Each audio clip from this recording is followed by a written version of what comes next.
Anda kembali di Sindo Today pemirsa, mantan pemain PSM Makassar U21 diringkus polisi saat nongkrong di sebuah kedai kopi di Makassar, Sulawesi Selatan. Ya, pelaku ditangkap usai menggelapkan sepeda motor yang dirental hingga dijual melalui akun jual beli di media sosial.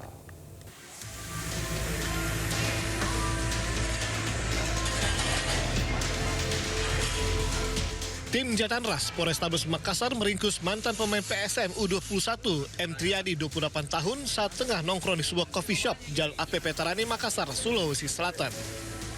Pelaku diringkus atas laporan jasa rental kendaraan di kota Makassar yang sepeda motornya disewa pelaku namun tidak dikembalikan. Hasil pemeriksaan, pelaku nekat menjual satu sepeda motor melalui akun jual beli di sosial media dengan harga yang murah. Ironis, 2 juta rupiah hasil penggelapan itu digunakan untuk membayar utang ke rekannya. Kami berdasarkan laporan pengaduan masyarakat yang mana terkait kasus penggelapan satu unit sepeda motor yang dilakukan oleh pelaku inisial T, salah seorang diduga berprofesi pemain sepak bola yang ada di kota Makassar. Pelaku kini mendekam di sel tahanan Satreskrim Polrestabes Makassar guna mempertanggungjawabkan perbuatannya. Dari Makassar, Sulawesi Selatan, Syahrul Adiaksa, iNews melaporkan.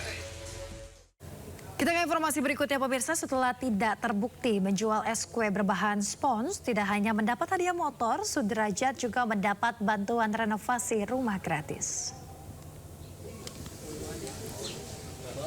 Pemirsa, beginilah kondisi rumah Sudrajat penjual es kue yang viral karena dituduh menggunakan bahan berbahaya di kawasan Citayam, Kabupaten Bogor, Jawa Barat. Rumah Sudrajat kini dalam renovasi dengan bantuan dari program pemerintah setempat. Kemudian nama Sudrajat diperbincangkan setelah dirinya dituduh menjual es kue dengan bahan berbahaya. Bahkan tudingan itu tidak terbukti, sementara Babinsa dan Babin Kantipmas telah meminta maaf secara langsung kepada Sudrajat.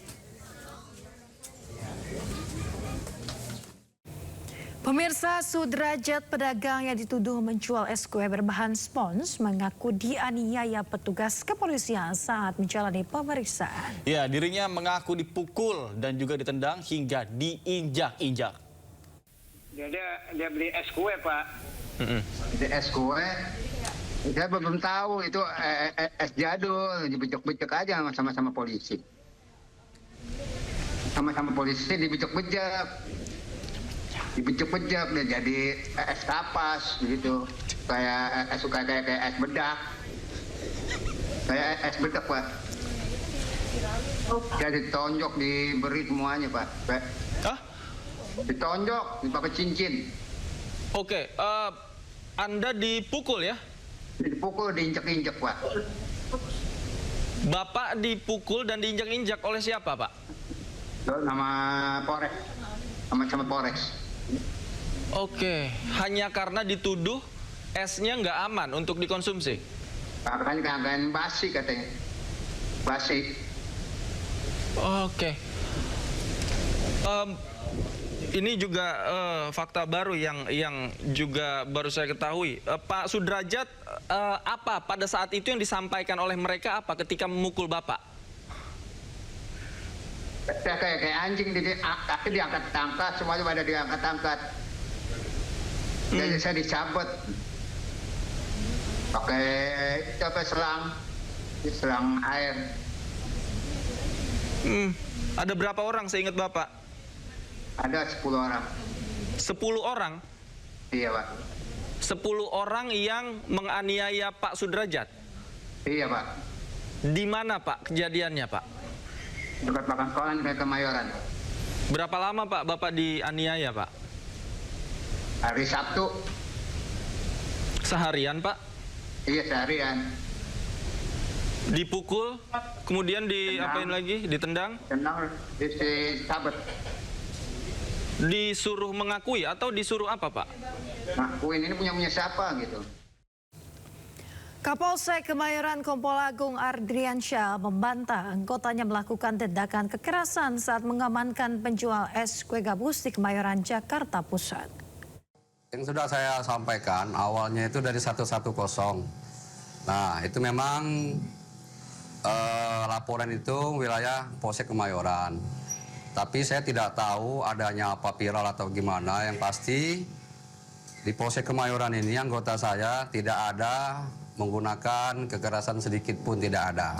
Polsek Kemayoran kami hanya menangani dari 110 itu, pengaduan 110 yang sekarang sedang berjalan, ya kan, prosesnya. Dalam artian ini praduga tidak bersalah, untuk bapaknya kita kembalikan, kita antar ke rumahnya, dan sementara ini dugaan dari bahan itu masih dicek dari Puslapor Mabes Polri. Moga-moga ya kan hasilnya bisa menyebutkan makanan itu layak dipakai. Itu kita tunggu hasil dari Puslapor, bisa berapa hari nanti disampaikan secepatnya untuk di Polsek yang menanganinya. Demikian, jadi sekali lagi tidak ada yang disampaikan dari teman saudara saya media yang ada pemukulan Polsek, anggota dari Polsek itu tidak ada. Jadi sekali lagi saya tegaskan sekali Polsek itu bukan anggota kami dari Polsek Kemayoran. Sementara itu pemirsa, pengacara ternama Indonesia Hotman Paris Hutapea menyampaikan tim hukumnya siap mendampingi penjual es kue untuk membela keadilan. Ya, Hotman bahkan berani mengirimkan 10 orang pengacara untuk membela Sudrajat jika diperlukan. Bapak korban ya, yang itu penjual es kue ya, yang lagi rame di medsos, yang ribuan orang minta tolong ke Hotman untuk membantu penjual es kue ini. Saya sudah posting, silakan kalau bisa korbannya atau keluarganya menghubungi Hotman 911. Dengan senang hati saya akan kirim tim pengacara. Hotman 911 punya tim pengacara di seluruh Indonesia dan tidak dibayar ya, alias gratis. Kalau pada naga bayar saya mahal, tapi kalau rakyat susah seperti ini, sudah ribuan orang kita tolong, dan nggak ada munafik-munafikan mencari nama. Aku udah terkenal, ngapain kau mencari nama? Oke. Jadi kepada penjual es kue yang di medsos lagi rame sebagai korban, silakan bapak atau anaknya atau keluarganya menghubungi tim Hotman 911. Saya akan langsung kirim 10 orang pengacara untuk menemui bapak hari ini juga. Hari ini juga. Kirim, hubungi kami segera, gampang kok menghubungi kita, hubungi wartawan. Kalau Anda tidak tahu, suruh wartawannya agar hubungi saya. Kami akan menemui Anda dan keluarga kamu dimanapun Anda mau, Penjual es korban yang medsos, Hotman 911 siap. Pemirsa, cekcok pesepeda dengan pengendara di jalur sepeda kawasan Sudirman, Tamrin, Jakarta kembali terjadi. Ya, kali ini seorang pesepeda terlibat adu mulut dengan pengendara ojol. Dari video viral di media sosial, mulanya pesepeda ini tengah melaju di jalur sepeda. Kemudian saat itu terdengar suara klakson diduga dari pengendara ojol. Pesepeda sempat bingung, kemudian keduanya pun bersih tegang. Saat adu mulut, sepeda milik pesepeda mudah terjatuh di dekat terowongan Kendal Sudirman. Kemudian sementara driver ojol kabur setelah ditegur oleh driver ojol lainnya.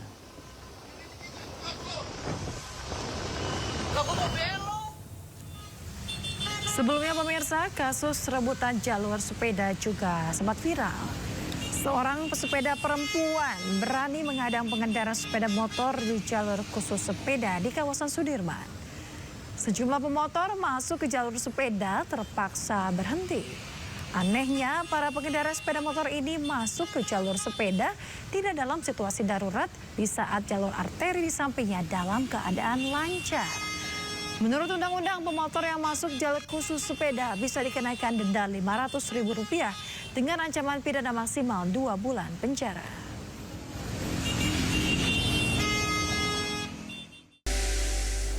Terima kasih Anda masih bersama kami di Sindo Today bersama saya Nata Arman dan Yasmin Atania. Pemirsa, Komisi 3 DPR RI memanggil Polres dan juga Kejari Sleman untuk rapat dengar pendapat. Komisi 3 membuat rekomendasi untuk menghentikan perkara Hogi Minaya yang menjadi tersangka akibat mengejar jambret istrinya. Pemirsa, Ketua Komisi 3 DPR, Habibur Rahman, dengan lantang menyebut penegakan hukum di Sleman bermasalah.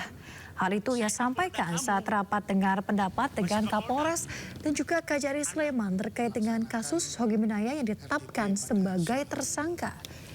Ia juga menyebut proses penanganan hukum di Sleman membuat publik marah dan Komisi 3 kecewa. Komisi 3 secara tegas meminta perkara Hogi Minaya dihentikan sesuai dengan ketentuan KUHP yang baru. Surat rekomendasi penghentian perkara itu sudah ditandatangani dan segera dijadikan dasar untuk menghentikan penuntutan terhadap Hogi Minaya.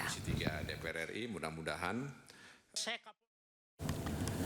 Sementara itu pemirsa, Kapolres Sleman Kombes Pol Edi Setianto Erning Wibowo meminta maaf terkait dengan kasus Hogi Minaya, maksud kami suami yang ditetapkan sebagai tersangka akibat mengejar jamret istrinya. Selain meminta maaf, Kapolres Sleman juga mengakui penerapan pasal kurang tepat. Izin kami pada kesempatan ini mohon maaf apabila dalam penanganan kami ada yang salah. Karena kami tadi pada saat paparan kami sampaikan bahwa apa yang dirasakan saudara Hogi itu sama sebenarnya yang kami rasakan, hanya kami pada saat itu hanya mau melihat kepastian hukum, ya. Namun rupanya penerapan pasalnya kami mungkin kurang tepat. Pada kesempatan ini kami mohon maaf kepada seluruh masyarakat Indonesia dan utamanya kepada Pak Yogi dan Ibu Arsita. Pemirsa, anggota Komisi 3 DPR RI mencecar Kapolres Sleman terkait dengan kasus suami korban jamret yang menjadi tersangka. Dan berikut jalannya rapat dengar pendapat antara Komisi 3 DPR dengan Kapolres dan juga Kajari Sleman. Anda sebelum jadi Kapolres sudah di asesmen belum? Siap izin kami pada saat Kapolres masih AKBP juga sudah asesmen, Bapak. Sudah. Sudah baca belum KUHP dan KUHP baru? Siapa sudah baca, Bapak? Berlakunya kapan sih itu KUHP dengan KUHP? Sejak tanggal 2 Januari kemarin, Bapak. Kemarin kapan? Kemarin dulu. 2026. 2026. Siap. Jawabnya begitu kalau Anda Kapolres. Kemarin kok, kemarin apa? Anda Kapolres. Pasal 34 KUHP. Yang Undang-Undang nomor 20 tahun 2000 nomor 1 tahun 2023. Pasal 34 bawa enggak? Siap, terkait restoratif justice, Bapak. Bukan, pasal 34 KUHP. Anda itu datang ke sini tentang masalah pasal-pasal, tapi Anda tidak bawa KUHP. Kalau enggak saya pinjamkan, saya bawa nih. Bawa, Pak. Pasal 34. Saya yang baca.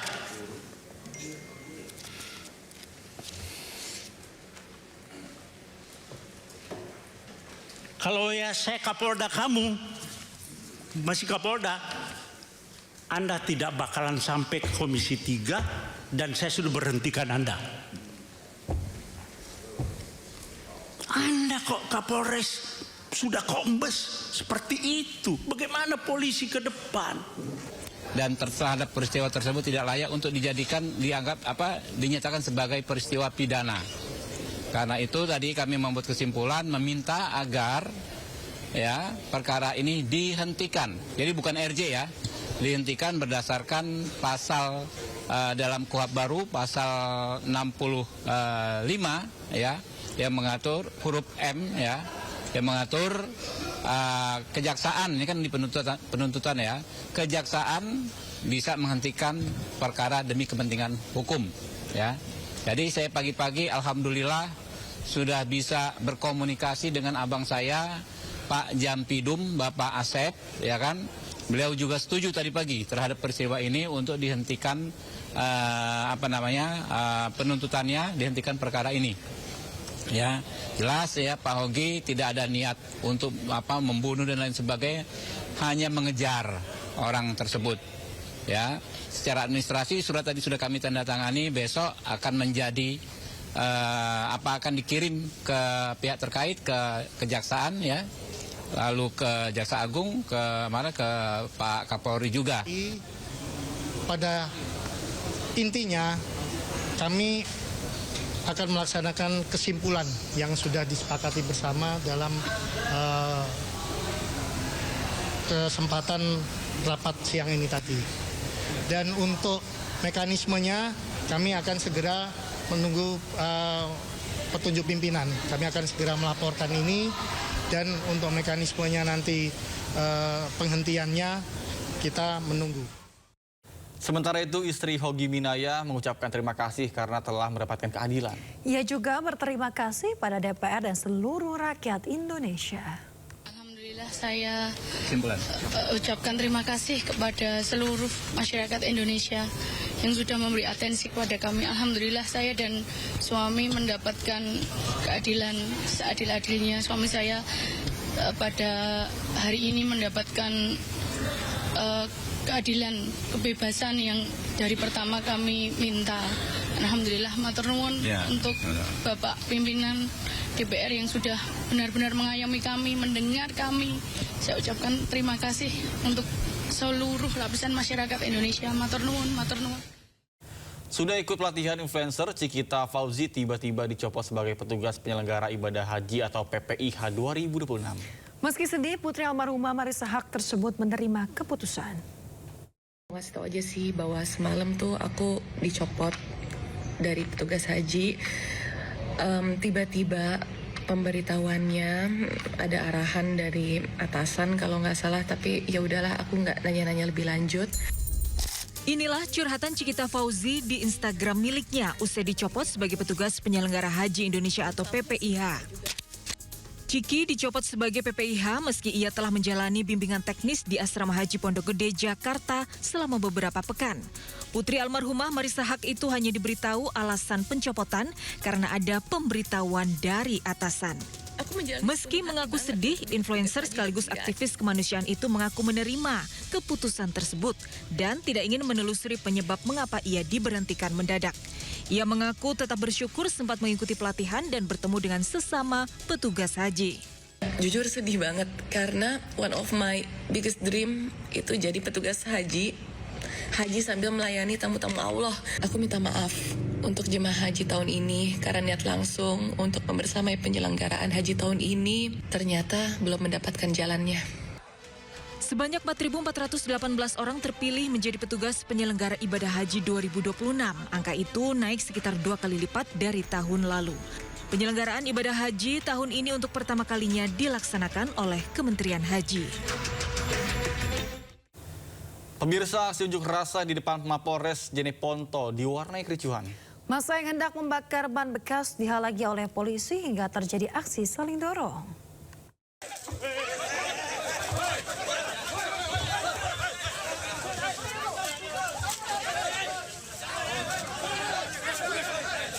Aksi saling dorong mewarnai unjuk rasa ratusan mahasiswa di depan Mapolres Jeneponto, Sulawesi Selatan.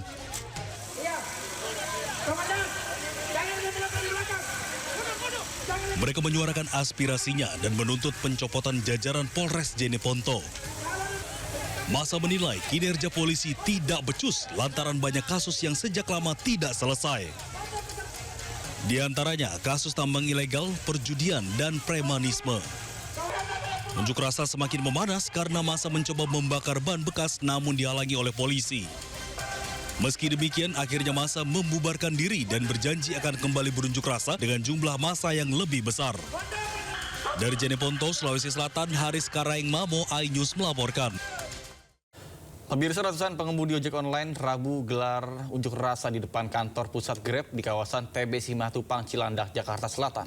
Unjuk rasa untuk menolak program Grab Bike hemat berbayar karena potongan dari program tersebut membebani para pengemudi.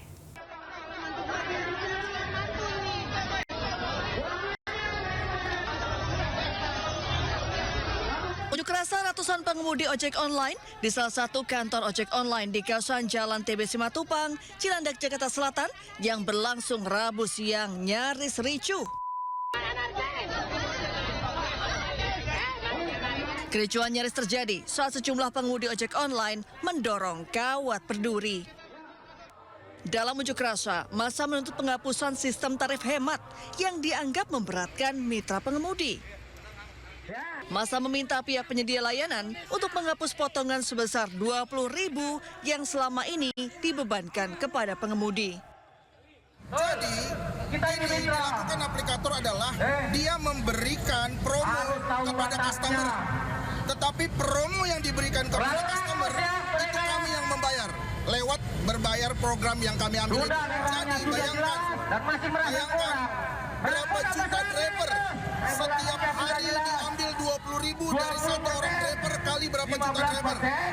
20.000 itu adalah nilai yang berharga bagi kami. Masa pengemudi ojol akhirnya membubarkan diri usai menyampaikan aspirasinya. Akibat aksi ini, kemacetan di Jalan TB Simatupang mengarah ke Lebak Bulus tidak terhindarkan. Dari Jakarta Selatan, dan Helmi Sejangbati, iNews melaporkan. Viral di media sosial, aksi ugal-ugalan pengendara mobil yang menabrak seorang pengendara motor hingga jatuh tersungkur di Jalan Yusuf Adiwinata, Menteng, Jakarta Pusat. Meski belum ada laporan dari korban, namun polisi masih kejar pengemudi jenis SUV tersebut.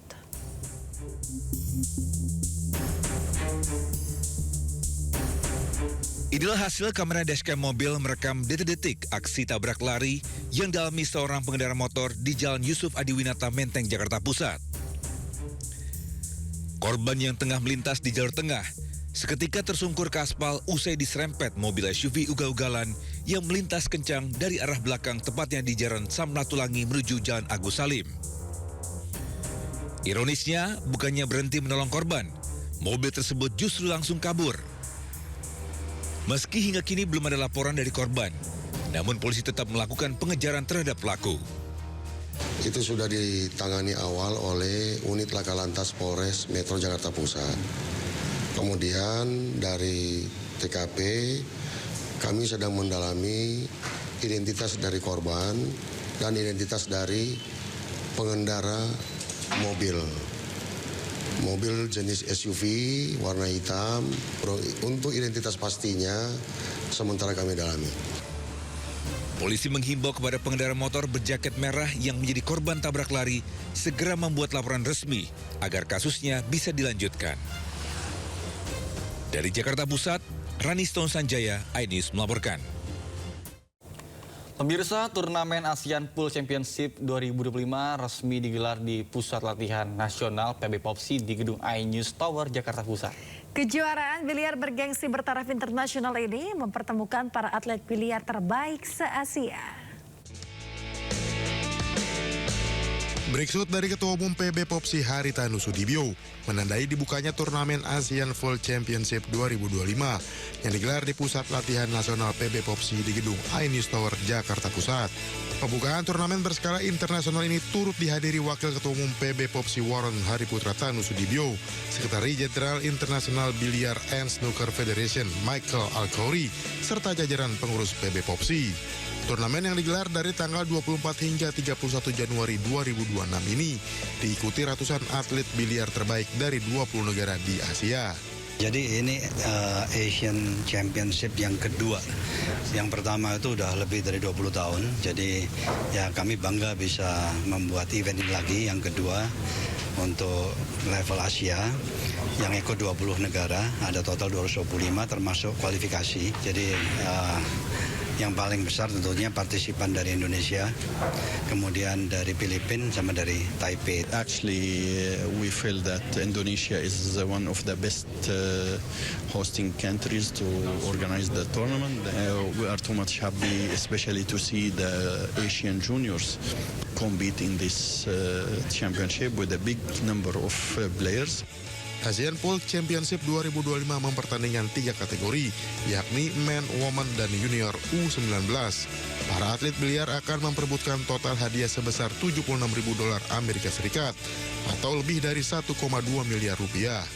Happy sih ya, karena sekarang di Indonesia banyak banget yang turnamen dan Indonesia dipandang sebagai tempat yang baik untuk melakukan kompetisi tingkat internasional sekarang. ASEAN Full Championship 2025 diharapkan menjadi motivasi bagi para atlet profesional Indonesia untuk terus meraih prestasi di ajang internasional, sehingga melahirkan juara dunia yang mampu mengharumkan nama Indonesia di kancah dunia. Dari Jakarta, Bagus Prasetya Adi, Julkarnaen, iNews melaporkan. Ya pemirsa, sesudah Sindo Today hari ini, jangan lupa Anda bisa mendapatkan informasi terkini dan terbaru melalui kanal YouTube Sindo News atau melalui portal menghadirkan berita daerah, nasional dan internasional lengkap di sindonews.com. Mewakili kerabat kerja yang bertugas, saya Nata Arman. Dan saya Smetania pamit undur diri. Terima kasih dan sampai jumpa.